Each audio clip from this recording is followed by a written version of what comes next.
almost kind of in two camps. So there's kind of a personal, like familiar heritage that's something like very unique and like personal to you. It's about like rituals and customs and like meals that you had growing up. Like that's very much just really you and your family. And because your family is, you know, most likely part of the culture that you're from, unless you're adopted or, you know, one of those camps, that's kind of the habits that your parents or your loved ones kind of like steeped you in when you're growing up. And then there's also this kind of broader, more outward heritage that you share with other people, but that other people also has access to. So I think what's relevant for the show would be like, you know, like an Asian heritage, like an Asian American heritage. It's like, I may not know you personally as a person, but there's something that there's somewhat of a rapport that I can almost count on you understanding better than other people.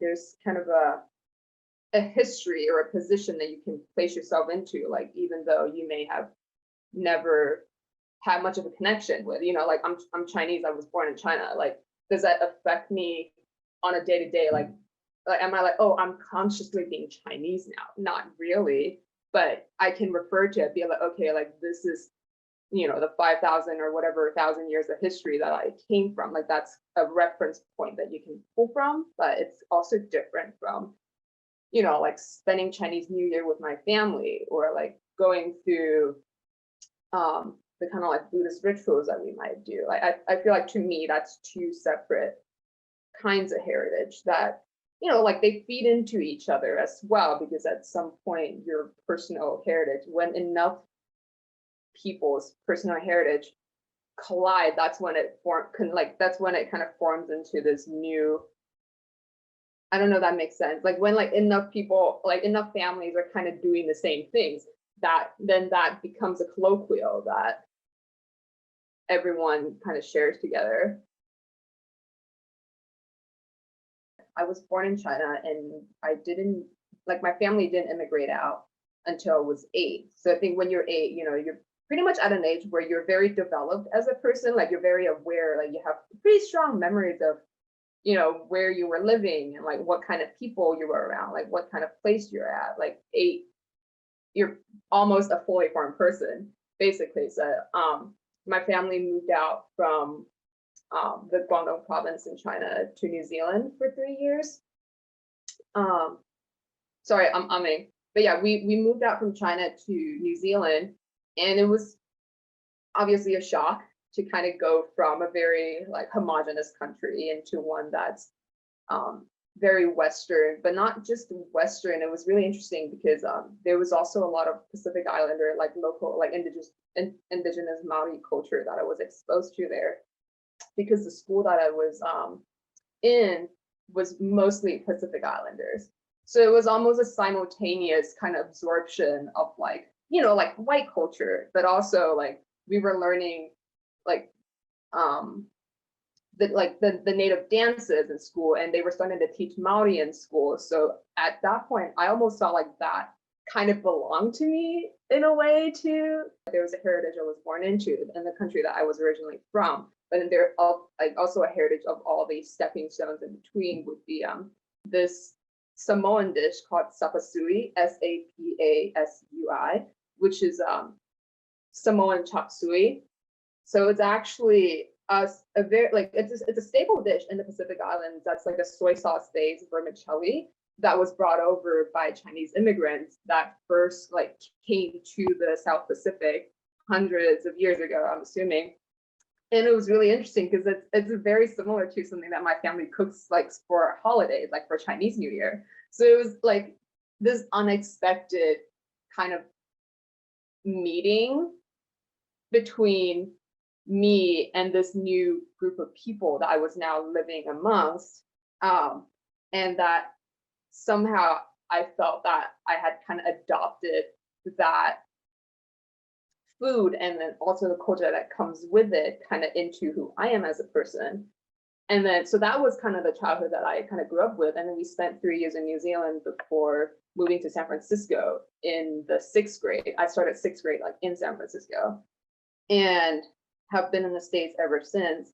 And then kind of to like tie this whole story together about this dish, on Orcas Island here at the farmer's market, when the first time that I went, there was a food stall here, just like a food vendor that was a Samoan family. It was ran by a Samoan family, and they had sapasui there. And it just like was such a familiar like sight to see, because I haven't seen it in years and years. Like it's almost been a decade since I've lived in the States. I think more than a decade actually. So to like see that again, and I'm like recognizing it not only as like a, you know, dish that has Chinese roots, but I'm also recognizing it as like, this is something that I grew up with in New Zealand as well. That kind of encapsulates the way that I make work now. Is not just like, oh, I'm Chinese, I'm making work about Chinese culture, but it's also about all of these ways that you interact with the space around you, and you interact with the cultures around you, and you take what you're offered and you kind of, you know, you chew it up and you spit it out in a way that is true to the way that you're walking in the world every day.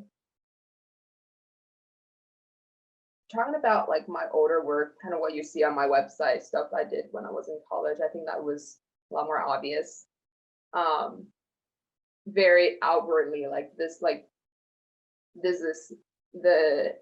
about the history of the first groups of people that came to San Francisco, la da la da da da da. Whereas right now, at least for the two pieces that are in the upcoming exhibition, it's kind of, as you said, it's kind of moved on from that into work that's not so much just my Chinese heritage, but because just as a person in the world, I'm taking in what's around me, and you know, interacting with it. My practice, like what I can afford as a practice, you know, as not a working artist, is how am I engaging with new people? How am I engaging with the landscape? And not just thinking about like, okay, what history am I bringing into it? Also, just how am I interacting with it in a day-to-day? So if I'm like, because just from living in all of these kind of rural towns, especially coming from, you know, San Francisco, a city where there's like so many Chinese people around. I grew up in Chinatown, like moving from that kind of place into more of a rural town. It's about like, okay, well, here's what I'm like, here's all this luggage that I came from. You know, I could go out there and like be like, okay, how does this place feel hostile to me? How does this place, you know, interact with my history as this other people? It's really about, how do I see myself in this place, the way it's given to me? When I go home, I see the way my parents cook. And I know that a lot of people like to talk about like what's authentic Chinese food and what's not authentic and all of that. And it's just super funny to see the way that my dad especially loves to mix Western ingredients into his Chinese food. And it's, for me, I get very exasperated. I used to get very exasperated by it. Like we would make these like, I think there's a Vietnamese version of it too, but it's these like steamed rice kind of like bundos that are in bamboo. Like you wrap it in bamboo leaves and you like steam it, and it's like chewy, it's delicious. There's a sweet version, there's a savory version. And he would put hot chocolate powder into the sweet versions because he thinks that's what I like, because it's American. And I'm like, just put the red bean in it and call it a day. But he, like, that's the way that my family has always operated, is that they are kind of absorbing in all of these, you know, new things that are being exposed to them, whether willingly or unwillingly. But it's at the end of the day, you have to do something with it. And that's kind of the way that I feel like, especially in the landscape here, where there's like, I can count the number of Asians I see in a week on one hand. You know, it's like, that is what's given to me. Like you, like it, and it's, that is what you're going to be working with. And that to me is the way that a lot of immigrants in this country have always operated, especially with food. Is like, okay, well, they don't grow this here, or this doesn't grow well here, but here's what is available. Here's what works well with the soil. You know, here's what the people here like to eat. They like a sweeter profile. They don't like it as spicy. So you make something out of it, and it can be just as good. And it can be something that, you know, speaks fully to your environment. Does it maybe speak true to how you are? No, but it speaks true to the version of you that exists in this place right now. just feeling open and connected with your friends, your colleagues, your family, your community. Open as in not like I agree with everyone here, but if there's something that there's a discrepancy or there's something that we disagree on, I can feel safe kind of talking about it or bringing it up or things like that. I think that's the largest part. I don't think that belonging in a place means that you have to like all of it. I don't think it means that every aspect of it has to speak to you or that it is for you only. I think that community just means that there's enough connection that you want to make it work and you want to work for it and work with it. I'm gonna go home usually means that we're going back to our families. I think like if we're talking emotionally, like that is the thing that off the top of my head is, oh, I'm going home back to San Francisco. I don't super like it, but it's where they are and it's what you put up with, which is the way that family kind of works. But even here, I feel like maybe it's because I moved around so much and like so frequently. Even in San Francisco, we moved like 4 different places. Just moving around so instantly. It's a fascinating phenomenon because I actually don't feel like I don't have a good sense of home. I'm actually kind of like a sponge, like any place is like a home. It's like if I've been there long enough, it's really interesting. I'll always like think that, oh, maybe you will feel like you don't really belong anywhere or like nowhere really feels like home, but like I really don't care if it's warm, if my computer is there, if I'm well fed, like at the end of the day, I go home and it's I don't know, it's comfortable. Like even here, it may be very different from what I grew up with, but when I leave the island, and it's a pain in the ass to leave the island here. It's an hour ferry, and then you have to wait in line for an hour. So it's almost like a 4-hour trip if you're trying to leave the island. Like when I come back here, I still like breathe a sign of relief. It's really strange. Like the first time that I left after I've been here for like a couple consecutive months, like just coming back on that ferry and like seeing the water and like weaving through all the islands, I'm like, oh, I'm back again. I think that feeling is kind of the most innate thing that you can trust at the end of the day is if once you leave, are you relieved to go back to it? It's like if you're in a community, you should do something with it. It just means that you're going to your local establishments. It means that, if you're going your friends to the pub, if there's a garage sale going on, you're going to it, where you even know about the garage sale to begin with. It's about like, especially in a place like this where it's such a small community, everyone kind of knows each other already. It's almost hard to not be a part of it.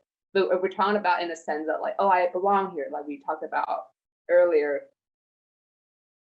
that's kind of a different thing, but it's very hard to not exist in the community, even if like as much as you want to isolate yourself, it's very hard to try to like draw yourself in, is what I'm saying. And that's coming from a person who's like very much an introvert and like doesn't try to reach out that much. It finds you kind of in a way. I think what always interests me about New Zealand, just in terms of how it differs from the States and the way that like it interacts with its indigenous cultures, is that they teach the language in school. Like they use the words when they're having assemblies, like the national anthem in both Maori and English. Like it's just part of the culture. In a sense, it's like it will be very hard to not be infused in it, is what I'm trying to say, compared to in the States. Because I was born in China and like I remember very clearly a time in my life where I did not know English. I had an entire identity before there was an Asian American one. To me, that's not precious. I think in the way that if you grew up here and that's, your hybridness, or like, especially for someone who, may not speak what their parent, like may not speak the language that their family speaks at home, or, may not, like maybe like there's not enough for me to lose, I think is what I'm trying to say. It's like I already had an entire identity before I was in the United States. I had two, I was in New Zealand and in China. Like I was already somewhat of a formed person that, to me, like this is not the only thing that's at stake for me. And because it's been, I don't want to say diluted, but because there's been so many mutations of it. But like for me, this is just one aspect of it. You know, I might not even be in the States in 10 years. Things like that. I think just kind of from that sense, it's a lot less precious to me, both in terms of like what's authentic, or like what's, you know, a big cultural kind of thing to uphold. Like all of those concepts are so loose to me, and it's actually funny. It's like it's not just me. Like even for my family, it's like there's just so many moving pieces in your life that's not just about your culture. That it's really, I don't know how to say it. It's just very fluid, and you learn to kind of not make that the center of your life, which I know that most people don't think that way, but it's at the end of the day, it's like when someone sees you, your face is going to be the first thing they see. So you put so much importance on that. I think that's really interesting. Very obviously, just San Francisco Chinatown is a pretty big part of where I was, who I am. It's where I probably spent the most time in a consecutive place as a person. And even compared to the rest of San Francisco, it's so different. It's once you cross through Broadway Tunnel, it's like you're in a different world, and that still holds today. Even though my family's moved out of Chinatown now, it's like they still get their groceries there. So it's still a once a week ritual. When I'm home for the winters, I'm usually back home during the winter. That's a weekly ritual that we still go through. And I know a lot of people who immigrate to San Francisco, they would start out in Chinatown, but then they would buy houses or they would move out, but then they also kind of convalesce back to buy groceries with and like buy food and, you know, go to the deli and things like that. I think that for me is a very huge sense of feeling connected with that community still. And another larger, like pretty symbolic part, just Chinese New Year with my family. It's not a 1 day thing, it's like a 2 week thing. You know, there's like different things you do on each day of it. There's different meals. And I forget these things every single year, and I'm reminded of it every single year. My mom was always like, "How did you forget this again?" It's about like kind of relearning it every year, and then kind of how I bring these things into my own life when I'm not at home. The biggest part that I see is actually in how I leave a place, because I think that at least in the kind of customs that my family practices for Chinese New Year, it's very much about, okay, you're honoring like the stove or like the kitchen spirit. You're honoring like the spirit at the front door. You're honoring the sky person, whatever. So it's very much about the space that you're living in. So I see this the most like every single place that I've lived in outside of the home, the last time that I leave it, I do bow. I like bow 3 times to every single place, that like whether it was like a workplace or, you know, just some shack I was living in or whatever. Like the last time I leave it, I always bow to it just as like a sign of respect. And it's like, do I really think there's something there? Maybe not like innately. It's just like an action that you do so much that like, oh, there's something here. And I like there's something there that you should be respecting. And that's kind of how I treat the places that I kind of come and go. I don't do this every day. It's not a daily ritual, but it's totally a thing that in the 3 years that, no, actually not 3 years, what am I saying? Like 6 years or something since I like left my parents' home as like a main residence, that's been something that kind of pulls me back to the way that they would kind of take care of a place. I think the thing you can notice from at least like my more recent stuff that Tweez probably sent you pictures of, that it's very much about the materials and where they come from. And this is kind of just I think it's just a personality trait. If I find something that I like, I have to go as far back in the rabbit hole as I can. Like I have to know it from the beginning, sort of. That you can kind of see that in my art.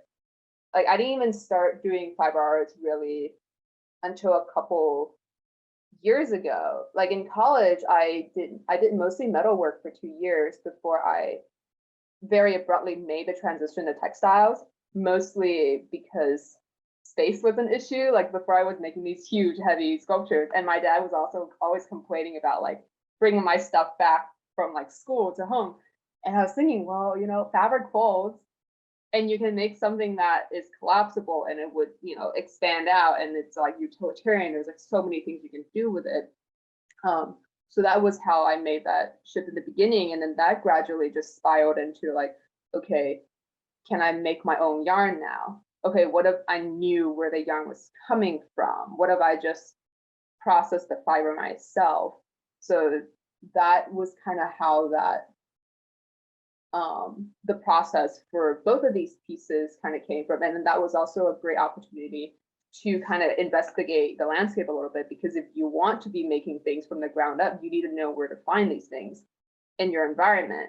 If you're in Los Angeles, if you're in New York City, you know, where are you going to go find a sheep?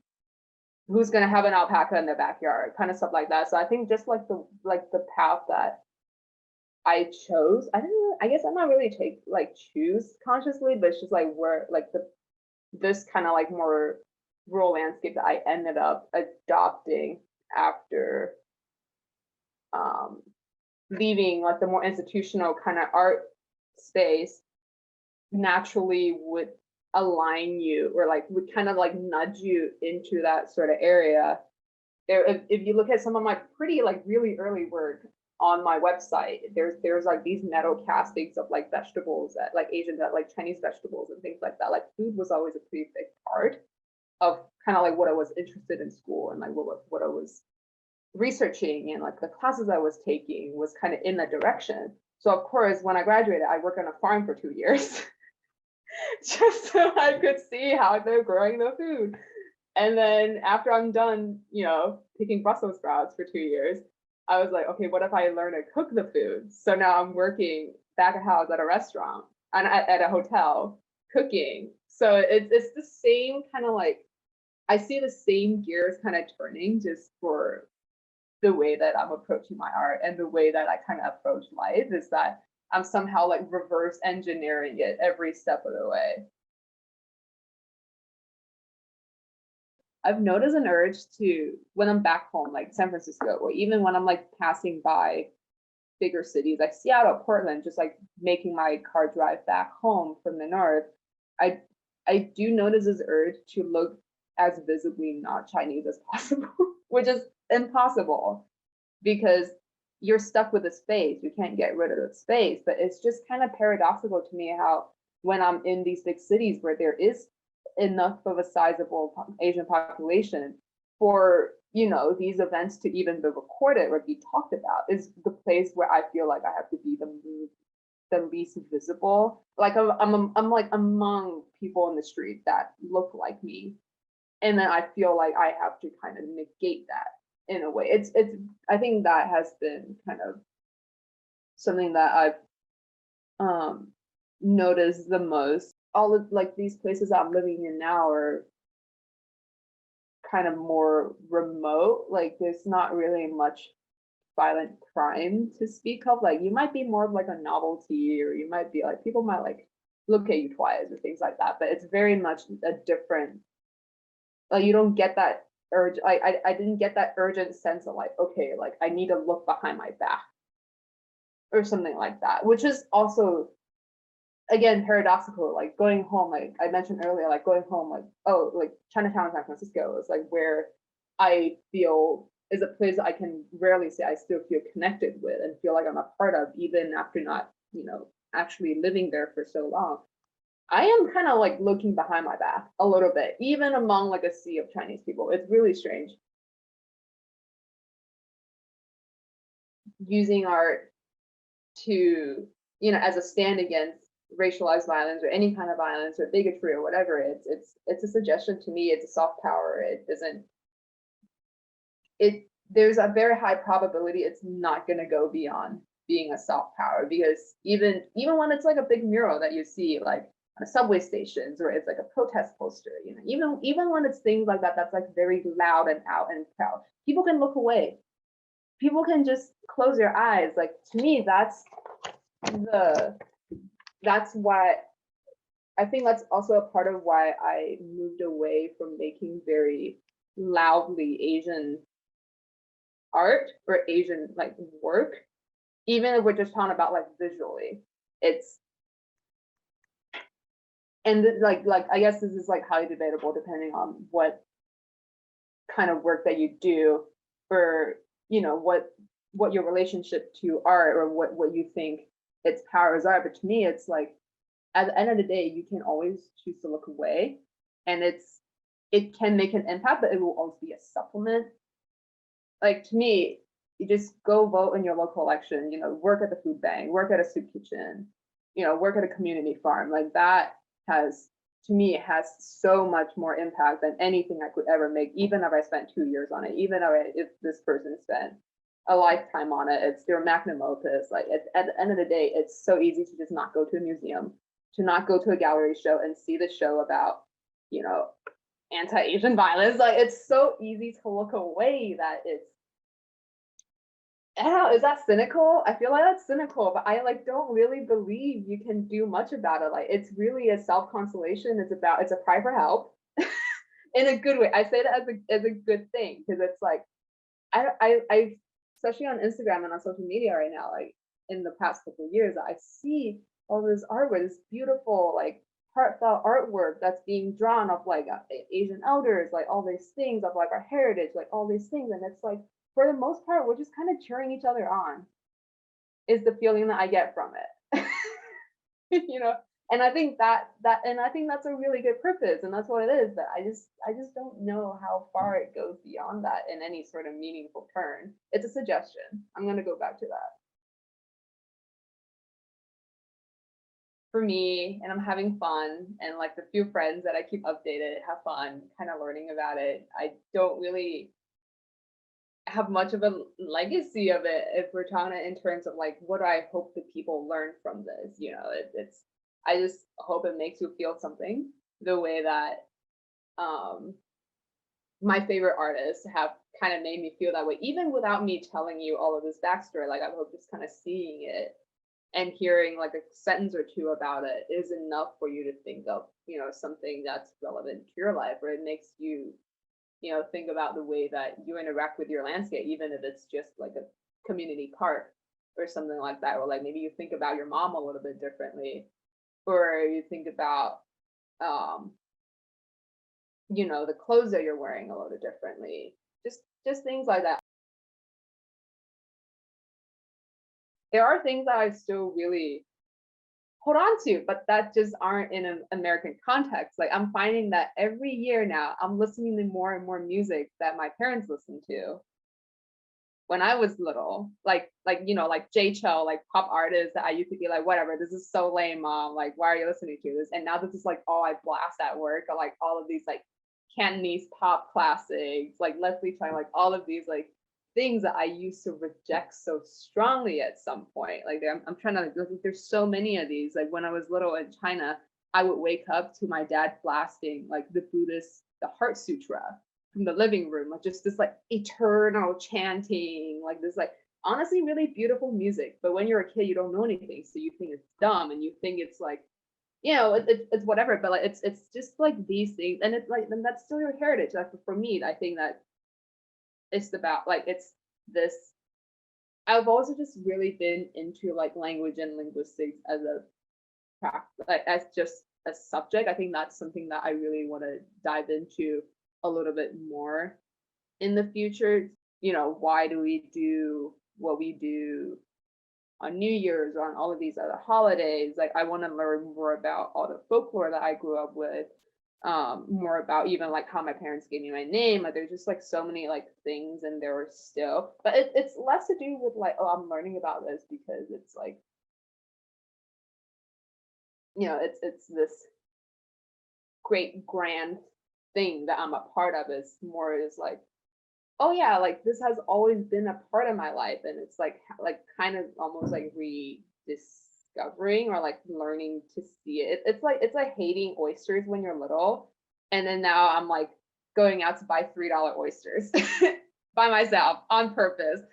It's really a pleasure to kind of consciously seek that out after not paying attention to it, which is also why I really empathize with the kind of general Asian American sense of like finding like, or like like like when you were small, maybe you were trying to like fit in with this American mainstream, but like really learning that, and like maybe it necessitates that you hated it to begin with for you to appreciate it in the in like a forgiving light. I like for the foreseeable future, at least in the beginning when I was talking about like being interested in learning more about where I live right now and stuff like that, it's gonna be some mix again of like what I'm bringing to the table, but also like what my environment and what my friends here can, you know, like meet me in the middle. Whatever speaks to you about, that heritage or that history that you're kind of bounded to, whatever important parts of it is gonna leap out at you rather than you seeking out, any concrete kind of part of it. Like before when I was kind of reading these questions, I didn't even realize, oh my God, I do that bow thing everywhere I go. It's just like things like that you like your body knows. And like your brain behind the normal brain like knows. And it's when you're, at least for me, like when I'm approaching something without consciously trying to be like, okay, let me bring in an element of this or an element of that, like it's gonna get in there naturally. And I'm glad that you kind of saw something of that in there, because I really haven't shown this or any of these pieces like publicly anywhere, or like even talked about it beyond with friends that have known me and like know my life story and where I came from, stuff like that. So this is actually a great exercise for me to like actually get some outsider perspective on it as well. If you can't tell, I'm like not connected to whatever art world you guys are in at all. I'm just doing my own thing. I still don't have titles for any of my works. I don't really think of titles, so I'm just going to be referring to it as like this guy piece. It's also right behind me. It's right here. So, this piece took so far is 2 years in the making. It took a year to grow the plants and to spin the fiber, like acquire the fiber, spin the fiber, and then I took a little break, and then it's been weaving it and like thinking of what to weave on it. But like when I first started doing it, I had no conception that it was going to look the way it did. I just knew that, oh, I like to dye stuff. I want to learn how to dye stuff, and I work on a farm. My boss is giving out free land for people to just plant whatever they want on. So I'm interested in indigo. I'm going to do indigo. No idea what I was going to do with it at that point. Just grew a bunch of plants. And I was actually growing the plants like in San Francisco because I was home for the winter. So I was propagating the little plants like in little Dixie cups at home, like these little baby like indigo seeds. So it's really funny that it actually started, its life began at my parents' house. And then I drove the little plants all the way up to Washington, put them in the ground, they grew, I harvested them. And that was my first year like growing anything by myself. Like I work on a farm, but I'm a harvest person, or like farming in an industrial scale is so different from gardening. And I was basically gardening, which I had no experience in. So even at that point, from putting these little seeds that I had like, was spraying with a freaking spray bottle at home to just plopping them in the ground, like that was already so much left out in the open, like so much left in the elements. Like, are we going to have good rain this year? What if this patch of ground I put them on had so many pests in the ground that they're going to get eaten up? Like there were so many things already at play in the start that you have to be fluid. Like at that point, I was already like, okay, well, if this didn't work out, do I have a backup plan? Do I have something else to work on this year? And then it wasn't even until like that winter that I started dyeing the yarn that I had spun. And I have never dyed with indigo before. So again, it was like, okay, what if the plants that I grew are so shitty that they don't produce any pigment? What was I going to do then? Because you really had no way of like, I guess you can tell from like the health of your plants how much pigment you're going to get. And like it also the amount of pigment that's in the leaves depends on like what time in the year you're harvesting in, or like how much moisture they're getting, or it depends on if your plant was in the sun too long. if it's in too sunny of a spot and the leaves are kind of getting like bleached a little bit, like yellow red, which some of my leaves were like, some of my plants were not doing hot, is what I'm trying to say. But like they're every step of the way, because you're working with, you know, the natural world, and you're working with other beings that are not you. Like you're not working with a chemical, you're working with a plant. You're a plant that you're taking care of. Like there was so many steps along the way where I was like, okay, well, this plant flowered too soon. And I heard that if the flower, like if the plant bloomed too soon, the pigment like rapidly decreases in the plant after the flowers go to seed. Oh shit, like there's just so many things at play, and a plant can flower within days if it's stressed enough. Like if the weather suddenly changes, it goes to seed. You know, it does. There's so many kind of things that are always happening. So every step of the way was the gamble, up until the point where I was doing that first batch of dye and like seeing how strong of a pigment can I get out of it. Oh, thank God it worked. And I got all of these colors out of it. And then it was what I do. Like at that, it was a year in before I even knew what to do with the yarn. So there's like, I think like that is kind of been both a struggle and like a real pleasure to be working with these things. It's like you almost like surrender a lot of yourself, and you surrender a lot of like this kind of tight conceptual, like, oh, this is a piece about this and it's about that, and here are my steps to get to it, which is very different from the way that I was working in school, where I would approach a project with like, okay, this is the concept, I read these papers, here are the step 1, 2, 3 of how I'm gonna fabricate this thing. Whereas now it's like, okay, I guess this worked, what do I do with it next? So in this way, it's also less of a planned piece and more of just a diary, in a sense, if that makes sense. It's just a diary of like what kind of happened in the last 2 years, basically.